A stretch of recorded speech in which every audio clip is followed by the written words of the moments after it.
ok tey maa ngi ñëwaat ba tey ci fanboys yi xam naa ne next lesson bi incha allah kii lay doon quoi donc exercice so yet nag en fait am na ay signification yu bëri mais tey damaa ñëw ci bi nga xamante dafay dugal li ñuy wax contraste ok dafay introduire benn idée bu contradictoire en général.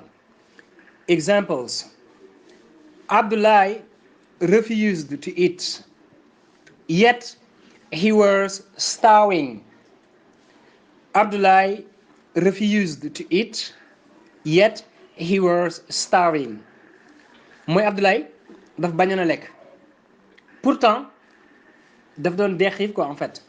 boo ne I am starving en anglais mooy maa ngi dee xiif quoi comme on dit xam nga le plus souvent dañ koy wax pour taquiner quelqu'un. ok I'm starving mooy je suis en train de mourir de faim maa ngi waaj a dee xiif quoi tu vois I'm starving maa ngi bëgg a dee xiif. so Abdoulaye daf bañoon lekk mais pourtant daf doon dee xiif waaye donc ñaari idées yi ñaari idées yi dafa contradictoire. ok my sister speaks English well mooy sama sœur bi dafay wax anglais bu baax. ma sœur parle bien l'anglais, yet she has never studied it. Pourtant elle ne l'a jamais appris. sama sœur bi dafay wax anglais bu baax pourtant mësu koo jàng. ok so introduces result. so en général donc dafay introduire donc l'aboutissement donc d'une action, donc le résultat d'une action. ok ab résultat lay dugal en général. Saliou and Dame didn't come. I'm sorry fii nii didn't come la quoi dina bindat suuf.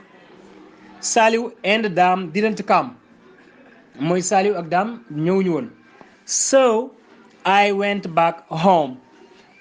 loolu moo tax en fait ma dellu kër ga. pën résultat bi mooy Saliou ak Dame ñëwuñu woon kon loolu moo tax ma dellu kër ga. you understand? You haven't finished your work yet mooy pareegoo sa liggéey wala pareegu leen seen liggéey.